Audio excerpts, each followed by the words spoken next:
அனைவருக்கும் வணக்கம். கடகராசிக்காரர்களுக்கு வானில் தோன்றக்கூடிய அரிய நிகழ்வாக ஒரே நேர்கோட்டில் 6 கிரகநிலைகள் வலம் வரப்போகின்றன. அதிலும் குறிப்பாக ராசியின் ராஜயோகாதிபதியாக இருக்கக்கூடிய குரு லாபஸ்தானமாகிய 11 இருக்கும் போது 6 கிரகநிலைகளுடன் இணைந்து ஒரே நேர்கோட்டில் வலம் வருகிறாருங்க. அவருடன் இணைந்து வித்யாக்காரகரான புதனும் லாபஸ்தானத்தை வலுப்படுத்துகிறார். சுக்கிரன், சூரியன் என பல கிரகநிலைகள் லாபஸ்தானத்தில் சஞ்சரிக்கக்கூடிய இந்த வேளையில் 3ஆம் இடத்தில் மிக வலுவாக கேது பெற்றிருக்கிறார். 9ல் மிக வலுவாக ராகு பெற்றிருக்கிறாருங்க. நிழல் கிரகங்கள் மிக பெரிய அளவுல அதிரடியான மாற்றத்தை கடகராசிக்காரர்களுக்கு உருவாக்கி கொடுக்க போகிறது. அது மட்டுமல்லாது சனி ஆட்சி பலம் பெற்று அஷ்டமஸ்தானமாகிய 8ல் அமர்ந்திருக்கிறாருங்க. 10ஆம் இடமாகிய கர்மஸ்தானத்தில் செவ்வாய் ஆட்சி பலம் பெற்றிருக்கிறார். இப்படி பல கிரகநிலைகளின் அமைப்பு இந்த தருணத்தில் மிக வலுவாக இருக்க, மிக முக்கியமாக 6 கிரகநிலைகள் ஒரே நேர்கோட்டில் வலம் வரக்கூடிய கிரகங்களாக பார்க்கப்படுவது குரு,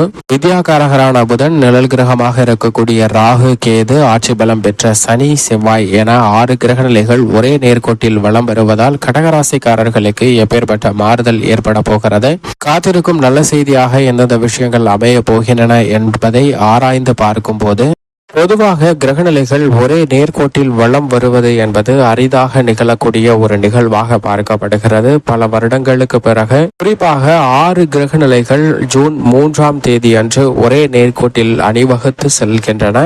இது ஒரு அற்புதமான நிகழ்வாக பார்க்கப்படுகிறது. அது மட்டுமல்லாது ஜூன் 3ஆம் தேதியும் 4ஆம் தேதியும் வெறும் கண்களால் கூட இந்த நிகழ்வை பார்ப்பதற்கான வாய்ப்பு கிடைக்கிறது.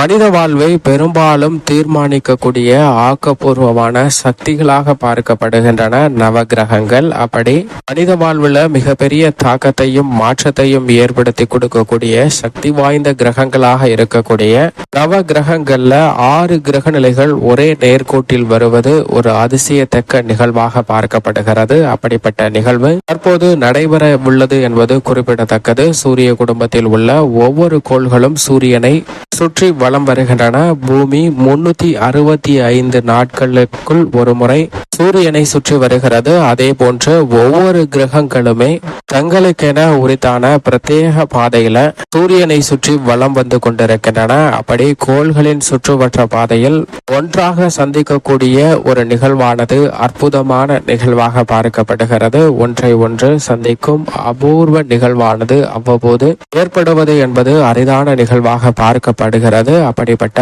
அபூர்வ நிகழ்வானது தற்போது ஜூன் 3ஆம் தேதி ஏற்படுகிறது. இந்த அற்புத நிகழ்வை நாம் வெறுங்கண்களாலும் பார்ப்பதற்கான வாய்ப்பு உள்ளது. அது மட்டுமல்லாது இதுபோன்ற விண்ணில் நிகழக்கூடிய அற்புதமான நிகழ்வுகள் பார்ப்பதற்கான வாய்ப்பு கிட்டுவதில்லை. பல வருடங்களுக்கு பிறகு ஜூன் 3ஆம் தேதி இதற்கான நல்ல வாய்ப்பு கிட்டுகிறது. அதிலும் குறிப்பாக புதன், வெள்ளி, பூமி, செவ்வாய், வியாழன், சனி, யுரேனஸ், நெப்டியூன் என 8 கிரக நிலைகள் சூரியனை சுற்றி வலம் வந்து கொண்டிருக்கின்றன.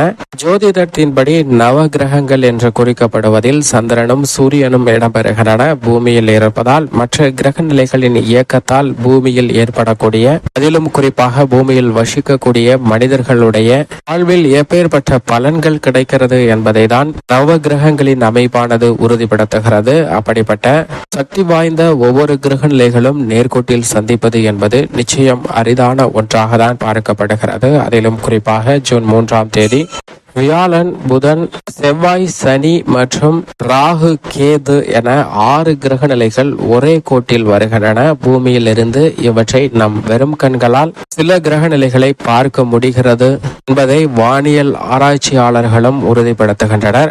இதில் ராகுவும் கேதுவும், அதாவது யுரேனஸ், நெப்டியூன் சற்று தூரமாக இருப்பதால் இந்த கிரகங்களை பார்ப்பது என்பது சற்று கடினமாக இருந்தாலும் கூட இவற்றின் ஒளி பிம்பங்களை பார்க்க முடியும். அது மட்டுமல்லாது புதனுடைய அமைப்பையும் பார்ப்பதற்கான சந்தர்ப்பங்கள் கிட்டுகின்றன.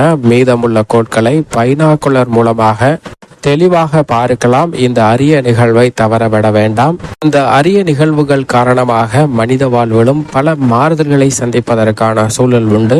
மாய தோற்றம் தோன்றுவதன் காரணமாக ஒவ்வொரு கோள்களும் பல 100 கோடி கிலோமீட்டர் தூரத்தில் இருந்தாலும் கூட அவை சாய்கோணத்தில் சுற்றி வருகின்றன. அவ்வப்போது நேர்கோட்டில் அணிவகுப்பதற்கான கிடைப்பதற்கான வாய்ப்பு என்பது அரிதாக பார்க்கக்கூடிய ஒன்றாக தான் பார்க்கப்படுகிறது. அப்படிப்பட்ட ஒரு அரிய நிகழ்வு இந்த தருணத்தில் நடைபெறும் போது அதை சரியாக பயன்படுத்திக் கொள்ளும் போதும் மனித வாழ்வில் பல மாற்றங்களை சந்திப்பதற்கான சூழல் நிச்சயமாக உண்டு என்பதில் சந்தேகமே இல்லை. இந்த அரிய நிகழ்வை பார்க்கும் போது சூரிய உதயத்திற்கு முன்பாக அடிவானம் தெளிவாக இருந்தால் இவற்றை நாம் கண்டு ரசிக்கவும் முடியும்.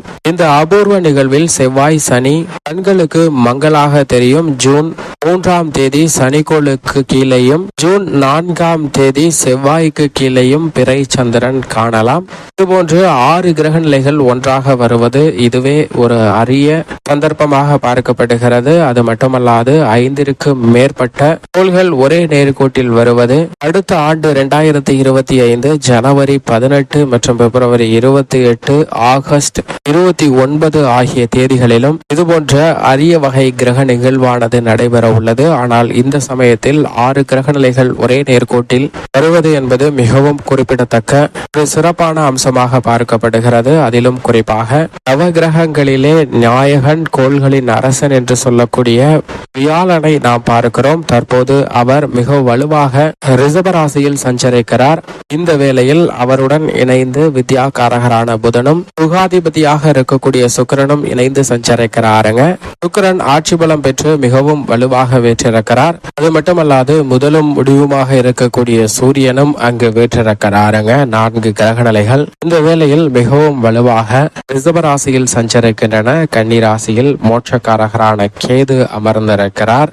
மற்றொரு நிழல் கிரகமாக இருக்கக்கூடிய ராகு மீன ராசியில் இருக்கிறாருங்க. இந்த 2 கிரக நிலைகளும் அரிதாக நேர்கோட்டில் வரக்கூடிய இந்த நிகழ்வுகள்ல மிக பெரிய அளவுல இவற்றால் பல மாறுதல்களை சந்திப்பதற்கான வாய்ப்பு உண்டு. ஏனென்றால் 2 கிரக நிலைகளும் தங்களது சஞ்சார தூரத்தில் பாதிக்கு மேல் கடந்துவிட்ட இந்த வேளையில் பல அதிரடியான நன்மை நிறைந்த விஷயங்கள் நடைபெறுவதற்கான யோகம் உண்டு. அது மட்டுமல்லாது சனியும் இந்த வேளையில் ஆட்சி பலம் பெற்று தனது சொந்த ராசியான கும்ப ராசியில் வலுவாக வீற்றிருக்கிறார். சனி ஆட்சி பலம் பெற்றிருப்பது மட்டுமல்லாது மங்களகாரகன் பூமிக்காரகன் என்று சொல்லக்கூடிய செவ்வாயும் ஆட்சி பலம் பெற்று மிக வலுவாக தனது சொந்த ராசியான மேசராசியில் வலுவாக வீற்றிருக்கிறாருங்க. இந்த தருணத்தில் செவ்வாய் சுக்கிரன் மற்றும் சனி என 3 கிரக நிலைகள் ஆட்சி பலம் பெற்று வலம் வருவது குறிப்பிடத்தக்க வரவேற்கத்தக்க ஒரு அமைப்பாக பார்க்கப்படுகிறது. இந்த 3ஆம் தேதி அன்று சந்திரன் மீன ராசியில் காலையிலும் பிற்பகுதியில் மேசராசியிலும் சஞ்சரிக்க போகிறாருங்க. சந்திரன் ராகுவுடனும் செவ்வாயுடனும் இணைந்து வலுவாக சஞ்சரிக்க போகிறார். சந்திரனின் இந்த மாறுதலும் மிகப்பெரிய அளவுல புதிய வாய்ப்புகளை ஏற்படுத்தி கொடுக்கக்கூடிய ஒரு அமைப்பாக பார்க்கப்படுகிறது. இப்படி வானில் தோன்றக்கூடிய அரிய நிகழ்வுகளை சாதகமாக பயன்படுத்திக் கொள்ளும் போது எதிர்பார்க்கக்கூடிய பல நல்ல மாறுதல்கள் உண்டு. ஏனென்றால் 6 கிரக நிலைகள் குறிப்பாக வியாழன் புதன் செவ்வாய் சனி ராகு கேது என 6 கிரக நிலைகள் ஒரே நேர்கோட்டில் வலம் வருவது எதிர்பார்க்கக்கூடிய வாய்ப்புகளை பூர்த்தி செய்யக்கூடிய யோகத்தை நிச்சயமாக உருவாக்கி கொடுக்கும். சரியாக பல பணிகளை திட்டமிட்டு செயல்படுத்த முயற்சி செய்தால் மிகப்பெரிய அளவுல காரிய வெற்றி நிறைந்து பெறுவதற்கான யோகம் நிச்சயமாக இந்த தருணத்தில் உண்டு என்பதில் சந்தேகமே இல்லை. இந்த வேளையில் மேலும் பல நன்மை பெறுவதற்கு நிச்சயமாக அருகாமையில் உள்ள நவகிரக சன்னதி சென்று வருகின்ற 3ஆம் தேதி 4ஆம் தேதி அன்று தீபமேற்றி வழிபாடு செய்யுங்கள். தங்களுடைய வாழ்வில் பல அதிரடியான நல்ல செய்தி நிச்சயமாக கிடைப்பதற்கான யோகம் உண்டு.